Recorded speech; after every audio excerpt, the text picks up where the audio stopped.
अगर आपने अभी तक हमारा चैनल सब्सक्राइब नहीं किया तो अभी सब्सक्राइब करें और बेल आइकॉन को क्लिक करके हमारी लेटेस्ट वीडियोस के बारे में अपडेट जानें। विकास दुबे की बीवी का बड़ा बयान। शहीद सिपाहियों की पत्नी को लेकर कही बड़ी बात। पहली बार मीडिया में आकर बोली ऋचा दुबे। विकास दुबे को लेकर किए अहम खुलासे। कई खबरों को लेकर जताई अपनी आपत्ति। एसटीएफ के हाथों पिछले दिनों मुठभेड़ में मारे गए कुख्यात अपराधी विकास दुबे की पत्नी पहली बार मीडिया के सामने आई और कई अहम खुलासे किए। इस मौके पर विकास दुबे की पत्नी ने शहीद पुलिसकर्मियों की पत्नी को लेकर बड़ी बात कही। विकास दुबे की पत्नी ने जो बातें कही वो एक निजी न्यूज चैनल से बात करते हुए कही। विकास दुबे की पत्नी ने जहां विकास को लेकर कई खुलासे किए, वहीं बिकरू गांव में 2 जुलाई की रात क्या हुआ और क्यों हुआ उस पर भी खुलासा किया। आपको बता दें कि विकास दुबे की पत्नी मीडिया से बच रही थी, लेकिन अब जब मीडिया के सामने आई तो कई सनसनीखेज खुलासे किए और कई बातें भी कहीं। सबसे पहले ऋचा दुबे ने विकास की संपत्ति को लेकर बयान दिया और अपने पति की 500 करोड़ की संपत्ति होने की खबरों को फर्जी बताते हुए कहा कि वो अपने परिवार को मझधार में छोड़कर गया है।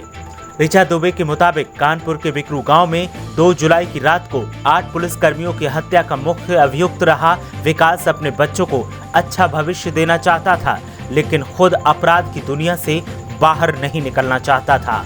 ऋचा ने मुठभेड़ में शहीद हुए पुलिसकर्मियों की पत्नियों से माफी मांगते हुए कहा कि अगर उसका वश चलता तो वो खुद को विधवा कर लेती, मगर इस कृत्य को रोक लेती।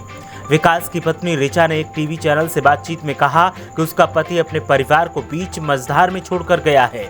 आज हम लोगों को उसकी बेहद जरूरत थी, हमारे बीच वो कुछ छोड़कर नहीं गया। लोग कहते हैं कि 500 करोड़ की संपत्ति छोड़कर गया है, लेकिन सच्चाई ये है कि मेरे पास कुछ भी नहीं।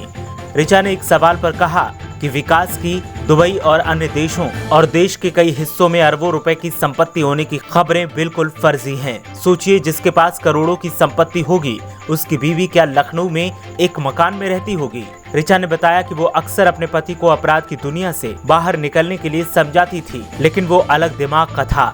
ऋचा ने कहा विकास एक अच्छा पति और पिता भी था। वो चाहता था कि उसके बच्चे पढ़ लिख कर काबिल बने, लेकिन वो खुद अपराध की दुनिया से बाहर नहीं निकलना चाहता था। ज्यादा समझाने पर मारपीट करता था। ऋचा ने कहा कि उसे अपनी ससुराल का माहौल पसंद नहीं था। वो अपने बच्चों को अपराध की दुनिया से दूर रखना चाहती थी, इसीलिए साल 2008 में लखनऊ आकर रहने लगी।